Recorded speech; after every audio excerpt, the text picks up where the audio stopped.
Alhamdulillahilladzi istafa li dinihi khulasatal alamin.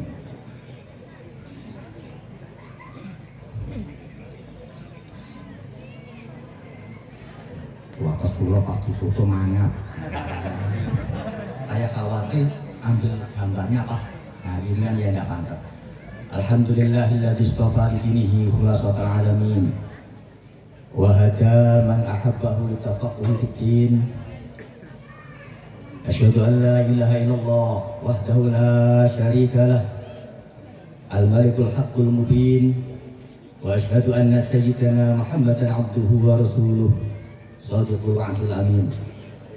Allahumma salli wa sallim wa barik wa tarham wa tahannan ala abdika wa rasulika sayyidina wa maulana Muhammad wa ala alihi wa ashabihi ajma'in. Qul in kuntum tuhibbuna Allah fattabi'uni yuhibbukumullah wa yaghfir lakum dhunubakum wallahu ghafurur rahim. Amma ba'd. Ma'asyiral ulama wa zu'ama sadatul afadil wal masyayikh al-'izza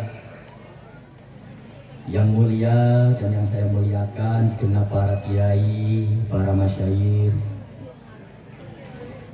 khususnya beliau Abah Fadil, Abah Fadli, Masya Allah, pangapunten wonten Yai Zamil, wonten Yai Hasan, ugi kiai-kiai rindu pangapunten, maaf yang tidak bisa saya sebut satu persatu tanpa mengurangi rasa taklim. Akhirul Karim Kiai Muhammad Nizar, Bapak Ketua Kemenang Kabupaten Bengkalis yang saya hormati, dan seluruh hadirin wa hadirat, putra putri semuanya yang saya hormati, semoga senantiasa mendapatkan keberkahan dari Allah. Semoga dipanjangkan umurnya, sehat badannya, luas rizkinya, putra putri yang sehat zahir sehat batin, keluarga tentram, selamat dunia akhirat, manfaat barokah semuanya. Allahumma amin. Dan juga tidak kalah penting, semoga lembaga pendidikan ini menjadi lembaga pendidikan yang manfaat barokah. Sudah ngantuk bapak-bapak, ibu-ibu? Sampun ya? Kalau saya sudah.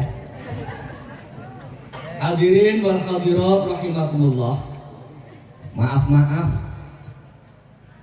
saya kurang terbiasa berbicara menggunakan bahasa nasional.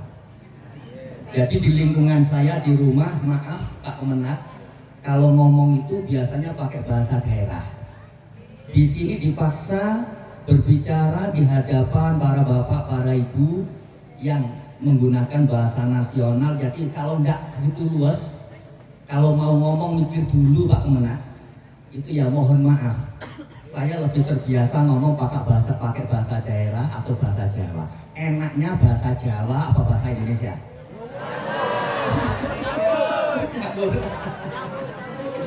Masya Allah. Oke lah. Al-Ghaif kal mayyit, tamu ikut tuan rumah gitu aja ya. Hadirin wal hadirat rahimakumullah. Berbicara tentang peringatan Maulid Nabi baginda Rasul Muhammad SAW, sebenarnya perhatian atau memperhatikan hari kelahiran baginda Nabi ini sudah dilakukan oleh beliau baginda Nabi itu sendiri. Saya ulangi, baginda Nabi Muhammad SAW, beliau itu sudah secara pribadi memperhatikan hari kelahiran beliau. Buktinya apa? Suatu saat baginda Nabi Muhammad SAW berpuasa di hari Isnin. Hari Isnin beliau berpuasa. Jadi hari Isnin beliau berpuasa. Ditanya oleh salah satu sahabat, Su'ila an shaumi yaumil Isnin. Ya Rasul, ini puasa apa ini hari Senin? Secara tegas baginda Nabi menjawab, zaka yaumun wulidtu fihi. Itu adalah hari di mana aku dilahirkan. Redaksinya jelas. Rasulullah dengan bahasa zaka itu, hal tersebut, yaumun, hari, wulidtu fihi, aku dilahirkan. Rawahu Muslim, hadisnya sahih. Jadi perhatian terhadap hari kelahiran baginda Nabi ini sebenarnya sudah dilakukan oleh baginda Nabi Sallallahu Alaihi Wasallam. Akhirnya, ya mungkin di sebagian daerah, setahu saya, sebagian orang Jawa itu kalau di hari kelahirannya Pak Yai itu berpuasa biasanya. Tapi datang mereka kalau di sana puasanya bukan hanya hari kelahirannya saja, tapi hari kelahiran yang dibarengi dengan pasarannya. Apa pasarannya? Tirone, weton, ngerti ya? Tirone. Jadi pas wetone, nopo pas tirone, sebagian orang Jawa itu terbiasa berpuasa. Kulo nggih mboten nyalahno nggih. Sapa ngerti serok-serok niku dalile mbuh ora. Mulai salah satu ulama Indonesia, Syekh Nawawi Al-Bantani, guru dari para guru-guru kita. Syekh Nawawi punya murid Syekh Mahfud bin Abdullah At-Turmusi. Syekh Mahfud bin Abdullah At-Turmusi punya murid Syekh Hasyim Asy'ari Tebiran, pendiri Jam'iyah Nahdlatul Ulama. Syekh Hasyim Asy'ari Tebiran punya murid Mbah Yai Imam Faqih Asy'ari Sumbersari, Kediri. Mbah Yai Imam Faqih Asy'ari punya murid Mbah Yai Ahmad Zainuri. Mbah Yai Ahmad Zainuri punya murid, dan ini salah satunya Ustadz Mizan. Insyaallah. Syekh Nawawi, beliau secara tegas mengatakan sebagai seorang ulama yang ahli dalam berbagai macam ilmu. Syekh Nawawi juga mengarang tafsir, Syekh Nawawi juga mengarang fikih, mengarang sejarah, sirah nabawiyah, mengarang kitab akidah dan sebagainya. Itu secara tegas beliau menyampaikan, I'lam annal iqtina'a bi maulidihi sallallahu alaihi wasallam min a'zamil qurbat. Ketahuilah bahwasanya perhatian terhadap hari kelahiran Nabi ini salah satu bentuk beribadah, mendekatkan diri kepada Allah Subhanahu wa Ta'ala yang tidak remeh kualitasnya, min a'zamil qurbat. Makanya kadang-kadang saya ini juga heran kalau ada orang yang mengatakan bahwasanya maulid itu tidak ada dalilnya sama sekali. Kadang-kadang saya juga heran. Kira-kira orang yang berpendapat bahwa maulid tanpa dalil sama sekali ini dibanding sama Syekh Nawawi Banten, alim mana kira-kira? Syekh Nawawi Banten apa orang yang tidak percaya? Kira-kira alim mana? Syekh Nawawi. Kalau jelas alim Syekh Nawawi, penjenengan ikut Syekh Nawawi apa ikut orang yang tidak percaya? Mestinya ikut Syekh Nawawi. Dan ulang kadang-kadang heran ketika ada orang mengadakan peringatan hari kelahiran anaknya, namanya ulang tahun, happy birthday. Kulina ulang tahun Bapak Pak. Mereka semangat mengadakan peringatan hari kelahiran anak, tapi maaf enggan untuk mengikuti peringatan Maulidin Nabi Sallallahu Alaihi Wasallam. Aneh apa tidak? Aneh. Peringatan Maulid Nabi jelas-jelas min a'zamil qurbat, jelas-jelas bagian daripada ibadah mendekatkan diri kepada Allah yang dampaknya luar biasa. A'zamil qurbat. Ada kata-kata a'zam. Itu orang ogah-ogah. Tapi untuk peringatan ulang tahun anak kok semangat mengadakan, padahal kita tidak pernah dengar. Barang siapa memperingati hari kelahiran anaknya, maka dosanya diampuni. Pernah dengar enggak? Barang siapa memperingati hari kelahiran anaknya, maka rezekinya dilapangkan. Ada dalilnya enggak? Kok malah dipilih? Ini orang aneh apa orang yang tidak aneh? Orang aneh banyak apa ada? Ada apa banyak? Kalau banyak sampean katut enggak? Kalau enggak katut alhamdulillah. Nah. Jadi penting dalam diri kita ini seperti itu, karakter itu terbentuk. Bahkan ada satu hadis mursal dikutip juga oleh beliau Syekh Nawawi Al-Jawi. Redaksinya jelas. Man azzama maulidi kuntu syafi'an lahu yaumal qiyamah. Jelas. Meskipun banyak orang mengkritik, mana ada hadis itu, tapi saya lebih percaya Syekh Nawawi. Beliau mengutip satu hadis mursal yang marfu'. Man azzama maulidi kuntu syafi'an lahu yaumal qiyamah. Barang siapa mengagungkan hari kelahiranku, kata Rasul, maka aku sanggup memberinya syafaat besok di hari kiamat. Allahumma. Mungkin sebagian orang mengkritik, itu hadisnya kan mursali. Kata-kata sebagian santri, hadis mursal kala ayuh ajubihi. Satu hadis yang tidak bisa dibuat untuk berargumen. Oke, kalau itu yang bermasalahkan, toh tidak pasti. Hadis mursal tidak bisa dibuat hujah berargumen ketika tidak ditopang dengan keterangan yang lain. Illa idza tudida bi mursalin akhar au bi musnadin au bi qauli sahabah au bi qauli jumhuril ulama min ahli ilmi au bil qiyas. Lah ngoten nggih. Hadis mursal tidak bisa dibuat dasar ketika dia berdiri sendiri. Tapi ketika hadis mursal berdiri dan ditopang dengan dasar-dasar penguat yang lain, hadis mursal bisa digunakan. Dalam hadis man azzama maulidi kuntu syafi'an lahu yaumal qiyamah, ditopang dengan asar qaulus sahabah, di antaranya dawuhnya mantu beliau, mantu Rasulullah Sayyidina Ali karamallahu wajhah. Beliau mengatakan, man azzama maulidan nabi la yakhruju minad dunya illa bil iman. Allahumma amin. Barang siapa yang mengagungkan hari kelahiran Rasul, dia tidak akan mati kecuali dengan membawa iman. Allahumma amin. Ini berarti kan sudah penopang. Maka ketika ada topangan dari satu sisi, hadis mursal tetap bisa dibuat berhujah, bisa tetap dibuat untuk berargumen. Jadi contoh-contoh pentingnya kita memahami dalil adanya maulidin. Wis ora usah ngandel karo omonge wong sing ngenteni.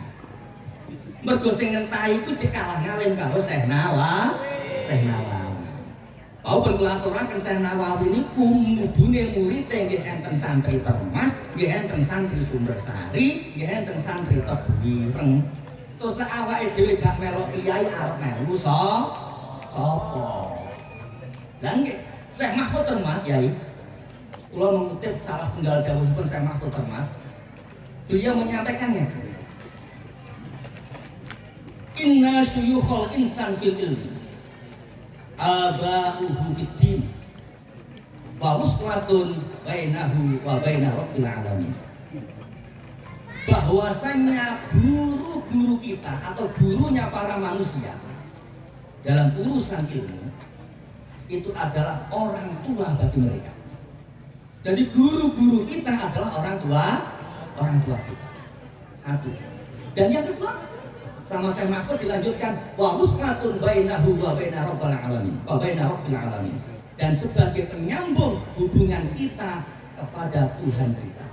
Jadi wong niku iso sambung marang Gustine lek dibimbing para gurune. Syekh Mahfud, Syekh Imam Nawawi mulutan, Syekh Mahfud maulitan, ngoten nggih. Syekh Mahfud maulitan, Mbah Hasyim maulitan. Ngantos kita maulitan, alhamdulillah. karo maulid pemantuk dereng. Maulid diterusne apa bubar? Oh, alhamdulillah. Lah sing enten ajak-ajak bubar jeneng lapor Kyai Fadli iki ya. Cek dilabrak Kyai Fadli iki. Masyaallah, muga-muga sehat iki. Muga-muga sehat. Bon. Itu satu. Selanjutnya, baginda Nabi Muhammad SAW itu adalah suri tauladan yang baik. Beliau dilahirkan ketika kondisi umat manusia, khususnya di daratan Arab, itu dalam kondisi masyarakat yang sudah tumpang tindih amburadul. Dilukiskan oleh salah satu sahabat beliau, sahabat Ja'far bin Abi Thalib, saudaranya sahabat Ali bin Abi Thalib. Ketika sahabat Ja'far bin Abi Thalib hijrah ke tanah Habsyi, tanah Ethiopia, di sana ditanya oleh Raja Habsyi, Raja Ethiopia, tentang kondisi masyarakat Arab saat itu.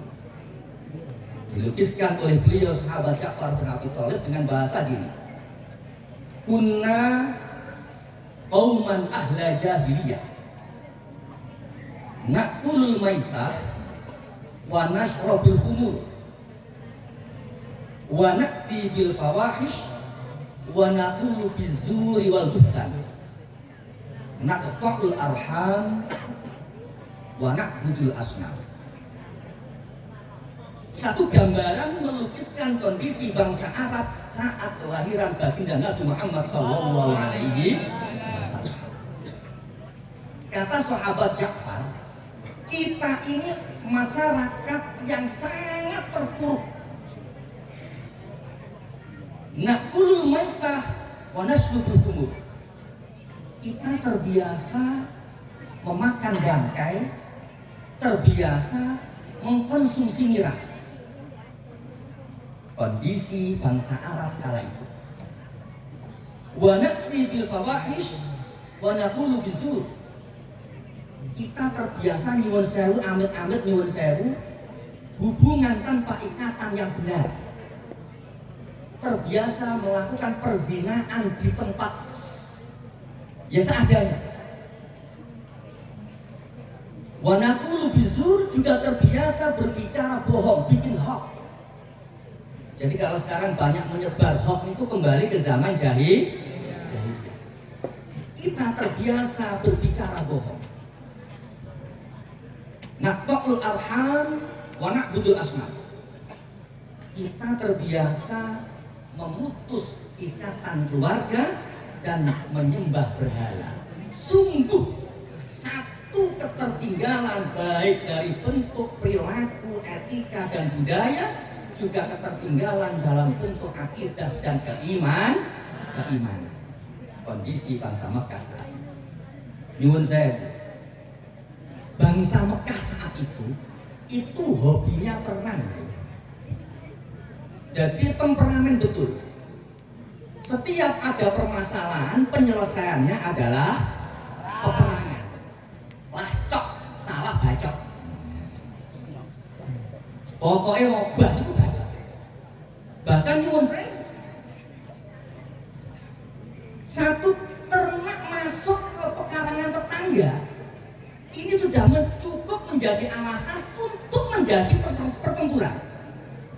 Jadi ternak masuk ke pekarangan tetangga ini sudah cukup untuk menjadi alasan terjadinya pertempuran. Dan ketepatan bangsa Arab saat itu fanatismenya kuat. Fanatisme kekelompokan, fanatisme kesukuan, fanatisme kemargaan itu kuat sekali. Jadi ketika marganya itu ngejak perang, anggota yang lain juga semangat. Bangsa yang hobi perang, bangsa yang menyelesaikan permasalahan pakai olah fisik.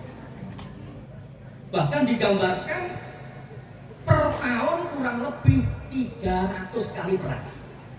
Dalam satu tahun perang itu berapa kali?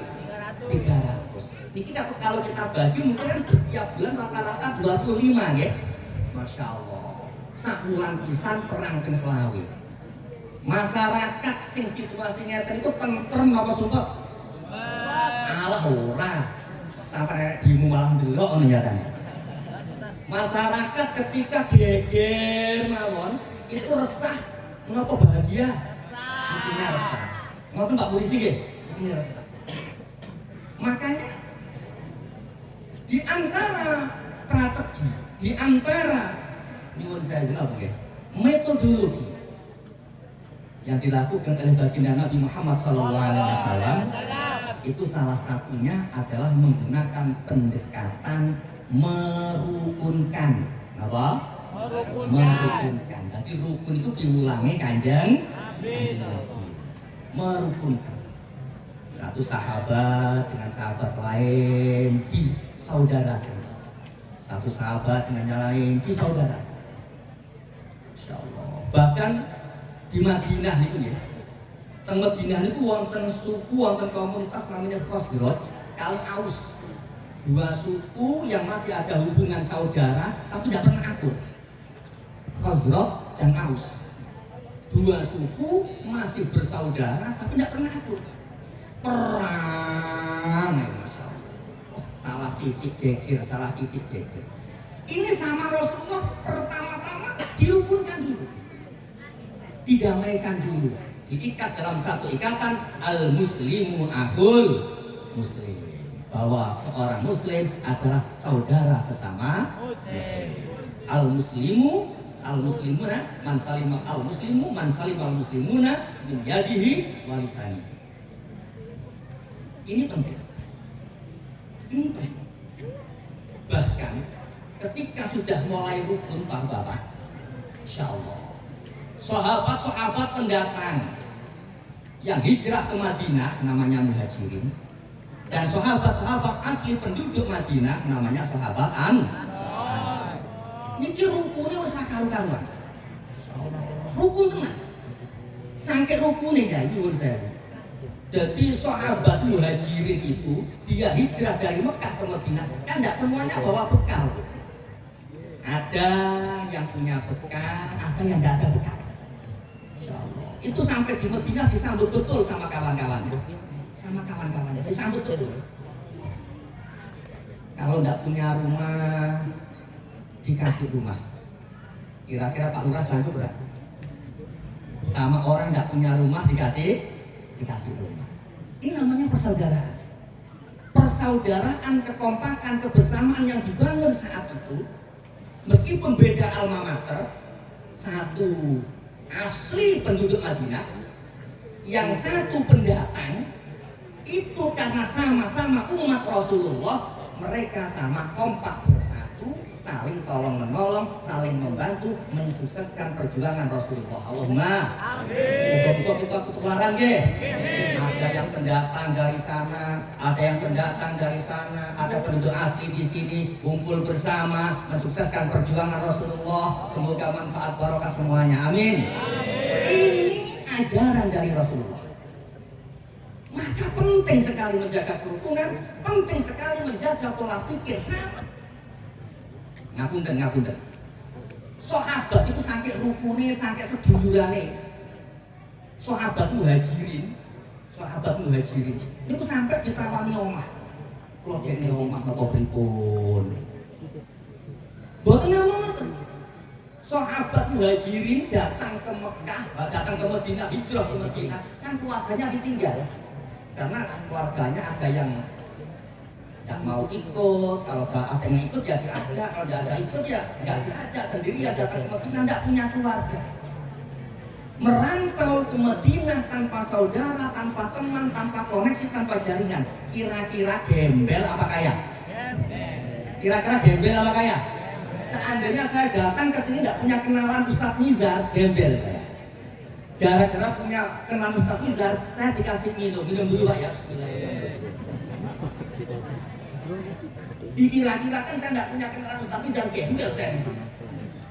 Datang ke Madinah tanpa teman, tanpa saudara, tanpa koneksi, tanpa perbekalan, gembel. Tapi bagaimana sahabat-sahabat Ansar, sahabat-sahabat asli penduduk Madinah begitu bahagia didatangi saudara sesama iman, sesama agama, karena sama-sama umat Kanjeng Nabi Muhammad SAW. Kompak penting apa tidak? Perlu dijaga. Kompak bersama perlu dijaga. Akhirnya saking sayangnya itu ada lah sahabat Muhajirin itu ditawari istri. Jadi sahabat Ansor itu ngomong sama kawannya sahabat Muhajirin, istri saya ada 4. Coba kamu lihat mana sing sampean tertarik, mana sampean yang berminat. Kalau ada nanti biar saya cerai terus ganti sampean yang menikahinya. Bapak-bapak kira-kira ditawari itu jawabannya gimana? Jangan rame-rame. ACC. Jangan rame-rame. Ini kalau betul-betul bukan teman, gak berani.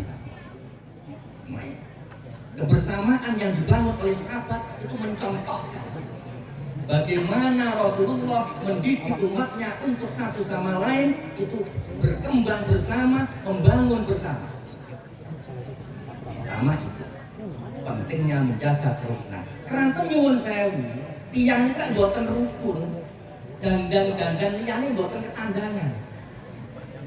Demo atau senang pasar nih ya. Gegerai boten koper nyambut gambar nih. Maka yang terpenting pertama adalah rukun dhisik. Kedua, Rasulullah membangun bentuk pendidikan. Nyuwun sewu pangapunten. Para sahabat yang tunawisma, sahabat-sahabat Muhajirin dari Mekah atau dari tempat-tempat yang lain pindah ke Madinah dan tunawisma tidak tertampung oleh sahabat-sahabat yang lain, itu sama Rasulullah kan disuruh menimpati bertempat tinggal di serambi Masjid Madinah. Jadi serambi Masjid Madinah itu awal-awalnya dulu itu ditempati sebagai tempat tinggalnya sahabat-sahabat yang tunawisma. Jadi anak kiai nyak nama santri barang itu ono kabeh. Sahabat tunawisma ditampung oleh Rasulullah, diletakkan di serambi masjid. Lain. Akhirnya karena di serambi masjid, nyuwun saya serambi masjid ikut aktivitas Rasulullah. Rasulullah sholat jamaah, ikut sholat jamaah. Rasulullah dawuh-dawuh, pembekalan, ikut mendengarkan hadis-hadis Rasulullah. Hingga muncul ulama-ulama dari Ashabus Suffah, ulama-ulama dari santri Rasulullah yang ada di serambi masjid. Maka kalau sebenarnya dari awal sejarahnya orang yang bertempat di serambi Masjid Madinah adalah orang tunawisma, ini bagi saya adalah santri yang mondok di Kanjeng Nabi. Jadi cikal bakal pendidikan model pesantren, di mana seorang santri bertempat tinggal berdekatan dengan dalamnya kiai, ini sudah terjadi di era Nabi Muhammad SAW. Jelas tidak? Jelas ya? Jadi zaman Kanjeng Nabi niku meskipun berangkat awalnya sahabat tunawisma, tapi akhirnya bertempat tinggal di serambi masjid. Ditutup nih karo para wali, para sunan, santri digon-nggon dhewe nyedhek sadateng daleme ya. Mulai pendidikan pondok pesantren ketika kita merunut dari jalur ini, insya Allah ini bukan hal yang baru, tapi ini adalah salah satu bentuk metode pendidikan yang dikembangkan oleh baginda Nabi Muhammad SAW. Dengan pesantren soyo mantep apa mamang? Mantep apa mamang? Udah mantep lah, masya Allah. Kalau sopo kan orang Kanjeng Nabi. Pon. Jadi pesantren itu janjane nggih. Tapi nyuwun sewu. Pesantren era Rasulullah mboten kados sak mangke. Keranten saat itu yang berdomisili di serambi masjid atau Ashabus Suffah itu orang-orang miskin, tunawisma. Tua-tua, yang muda ya ada, tapi orang-orang miskin. Jadi tidak ada istilah kiriman, wesel, transferan itu tidak ada. Kira-kira mau warisan ini dipraktekkan model gak usah kiriman, bar apa biar? Mondo, orang usah kiriman di jarno ae. Kira-kira repoti kiai atau repoti tondo? Kalau ilah Rasulullah kan kita gitu. Jadi mondok itu yang mondok, bertempat tinggal di serambi masjid itu ya seperti itu. Nggak ada yang mensuplai, nggak ada yang mensubsidi. Makanya kalau ulama-ulama mengkaji makom-makom tajwid itu biasanya contohnya Ashabus Suffah itu. Dan nyuwun sewu, Ashabus Suffah itu pancen tawakalnya kepada Allah itu kuat. Maka beliau itu tanpa kiriman, tanpa itu ya tetap ngaji di situ sama Rasulullah. Sahabat Abu Hurairah itu masya Allah, sahabat miskin ya, sahabat miskin, Ashabus Suffah, ahli hadis. 3 hari tidak makan biasa. Kalau sekarang setengah hari tidak makan, ini sudah diamuk ini pengurusnya ini, diamuk. Sahabat Abu Hurairah 3 hari tidak makan biasa. Nah, termasuk juga di antara sahabat-sahabat penduduk Madinah itu ada yang ikut pengajian Rasulullah tapi tidak mungkin di seluruh masjid. Santri duduk, tapi masalahnya santri duduk ya. Santri duduk, ini wonten. Istilah diri santri duduk. Jadi santri mukim bertempat domisili di pondok, ada santri duduk. Sama-sama. Yang mukim di pondok, yang mukim di serambi masjid, yang ngaji sama Rasulullah, yang duduk juga ikut jamaah sama Rasulullah, juga ikut ngaji tapi pulang. Ada yang duduk, ada yang mukim. Persis teori pondok pesantren, yang duduk ya ada, yang mukim ya ada. Cuman bedanya Bapak, yang duduk itu membantu yang mukim. Enggak, yang duduk rusak yang mukim. Itu bedanya. Contohnya gimana? Contohnya, santri duduk itu biasanya orang kaya, karena punya bekal untuk membeli lahan, untuk beli rumah. Akhirnya duduk, nggak sampai mukim. Ya, yang tunawisma, yang miskin-miskin itu maaf. Jadi kalau santri mondok yang nggak pakai ada biaya itu memang sejak dulu sangatnya santri yang larat-larat gitu. Kalau santri nggak pakai ada biaya itu sejak dulu sangatnya santri memang larat-larat. Jangan tersinggung ya. Ini kajian, jangan tersinggung. Memang sejak dulu santri itu larat-larat itu. Tapi ketika sudah keluar dari pesantren biasanya kaya. Allahumma amin. Sahabat Abu Hurairah jangan persoalan Pak. Sahabat Abu Hurairah itu miskin betul. Dia menjadi Ashabus Suffah karena tunawisma. Tapi setelah keluar dari pesantren menjadi gubernur Madinah. Sahabat Abu Hurairah. Cari menantu juga miskin. Ya dulu. Ya sekarang saya nggak tahu. Cari menantu juga miskin, tapi yang alim. Sa'id bin Musayyab. Miskin. Alim diambil menantu sama sahabat Abu Hurairah. Saya kembali lagi. Dulu itu juga seperti itu. Jadi yang kaya duduk, yang miskin mungkin. Tapi karena orang kaya berangkat ngaji itu sambil membawakan bekal-bekal temannya. Berangkat ngaji ke masjid Rasulullah, berangkat jamaah itu membawakan bekal. Ya mungkin kurma 1 kanteng atau berapa itu dibawa ke situ. Dicantolkan gitu aja ya, dicantolnya siapa-siapa yang ambil teman-teman dari sahabat Ashabus Suffah atau sahabat yang nyantri mondok di Rasulullah itu dibawakan bekal sama santri-santri itu.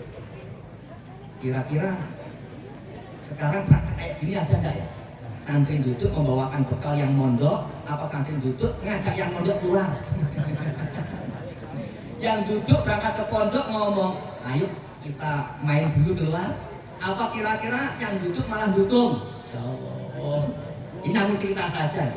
Tapi memang seperti itu. Jadi yang mondok itu dibawakan bekal, meskipun tidak selalu. Kalau ada dibawakan, nggak ada ya tidak. Berarti yang membawakan melakukan tugasnya orang berlebih bersedekah, yang tidak punya menjalankan tugasnya tidak boleh mengharap pemberian orang lain. Sing larat neriman jenenge qanaah, sing sugih loman jenenge derma. Masing-masing melakukan tugasnya, hasilnya bagus. Yang bahaya itu ketika orang menjalankan memikir tugas orang lain. Orang nggak punya, orang miskin, tapi yang dipikir tanggung jawabnya orang kaya. Itu orang kaya harusnya dermawan, kok gak pernah dermawan, ini gimana?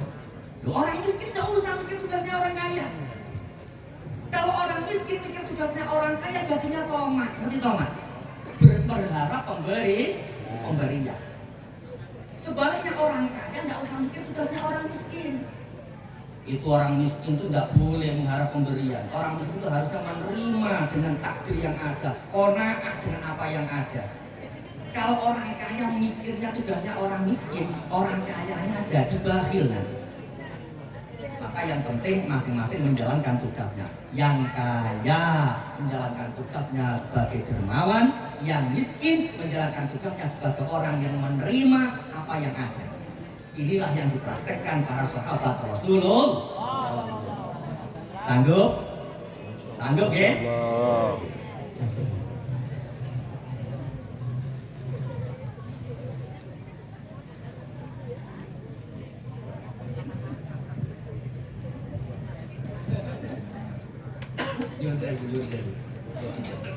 Bon, itu penting.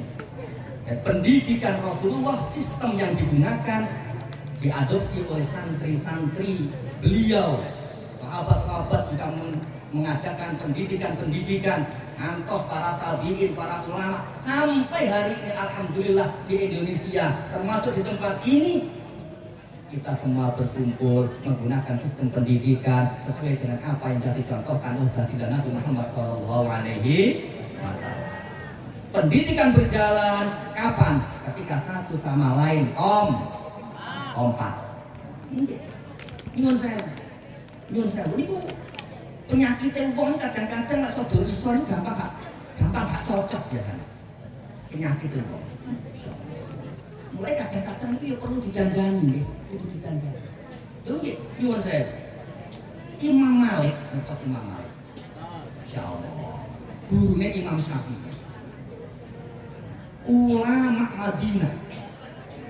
Ulama yang zahid, yang arif, dzul haibah, berwibawa. Itu suatu saat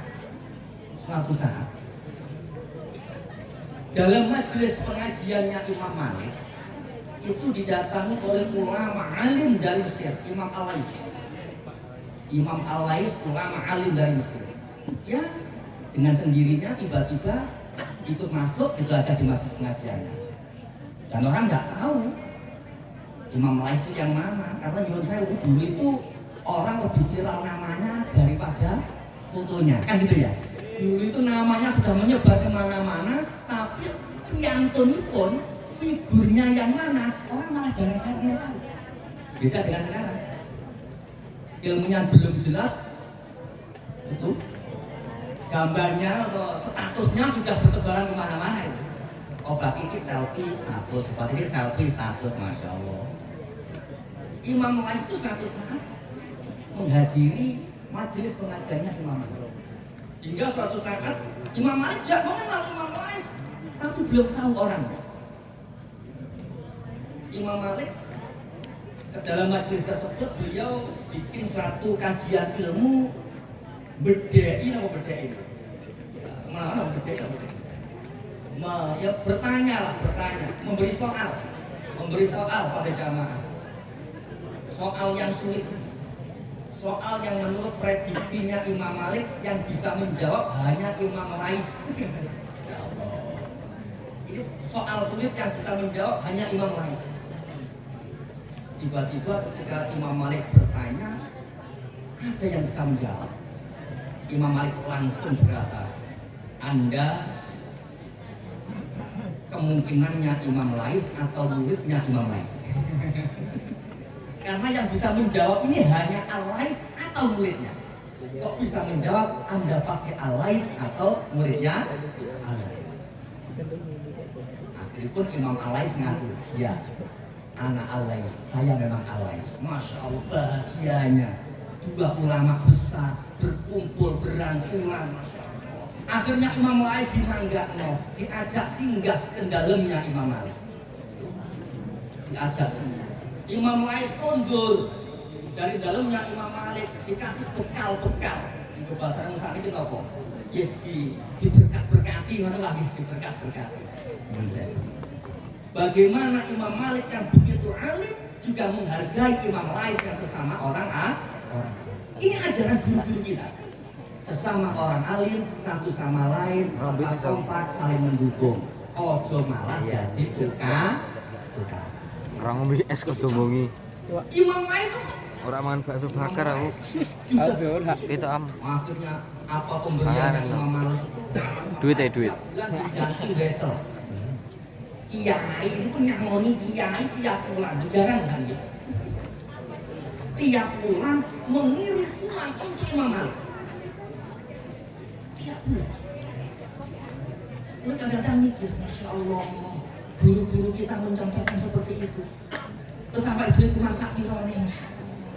Monggo sih, kadang-kadang lho, santai mawon ya. Ini sing migatos. Ulama-ulama kita betul-betul mengikuti ajaran Rasulullah, kompak satu sama lain saling membantu. Semoga kita semua bisa mengikuti beliau-beliau. Allahumma amin. Hadirin hadirat.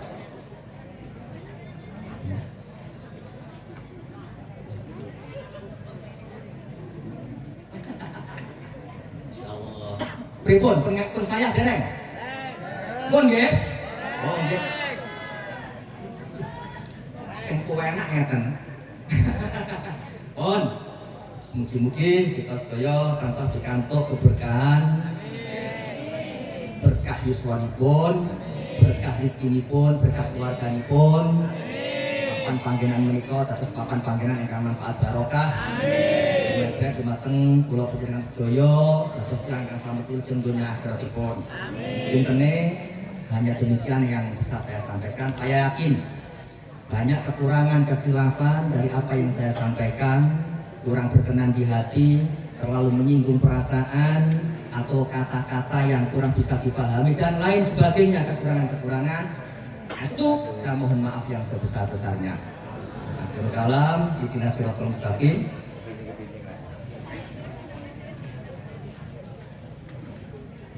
Semoga insyaallah buat bawang sering malih tempat ini oleh Allah dijadikan tempat yang manfaat barokah ya.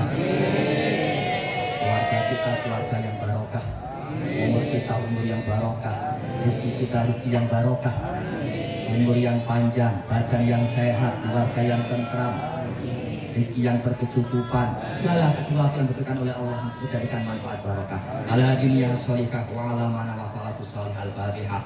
A'udzubillahi minasyaitonir rajim. Bismillahirrahmanirrahim. Alhamdulillahirabbil alamin arrahmanir rahim maliki yaumiddin. Iyyaka na'budu wa iyyaka nasta'in ihdinas siratal mustaqim siratal ladzina an'amta 'alaihim ghairil maghdubi 'alaihim waladdallin. Amin. Allahumma shalli ala sayyidina Muhammad wa ala ali sayyidina Muhammad walhamdulillahirabbil alamin. Bismillahirrahmanirrahim. Fa'alafa baina qulubikum fa asbahtum bi ni'matin minallahi wa fadlin qarib wa basyiril mu'minin. Ya ayyuhalladzina amanu sabiru wa sabiru wa rabitu wa taqullaha la'allakum tuflihun. Allahumma sholli ala sayyidina Muhammadin salatan nastaghfiruka wa nasta'unuka biha adyanana wa anfusana wa amwalana wa auladana wa ahlana wa ahla baitina wa anfa'ana wa aqwanana wa jama'atina wa jam'iyatina wa kulla syai'in aqlaitana wa ala alihi wa sahbihi wa sallim. Allahumma zid lana ilman nafi'a wa rizqan wasi'an dhahira wa batina ala alihi wa barakan barakah wa umuran tawilan hasanan rahmatika ya arhamar rahimin. Allahumma ya qadil hajat yaqdi jami'a hawaijina min bina'il mahdi wal madrasah wa asliha wa salamah wal barakah wal manfa'ah fid wa dunya wal akhirah innaka ala kulli syai'in qadir. Allahumma ij'al hadzal makan wa ma hawlahu makanan barakan. Allahumma ij'al hadzal makan wa ma hawlahu makanan barakan. Allahumma ij'al hadzal makan wa ma hawlahu makanan barakan. Rahmatika ya arhamar rahimin. Allahumma barik lana fi auladina wa dzurriyyatina wa talamidina wa la tadurruhum wa waffiqhum li ta'atika warzuqna turham amin.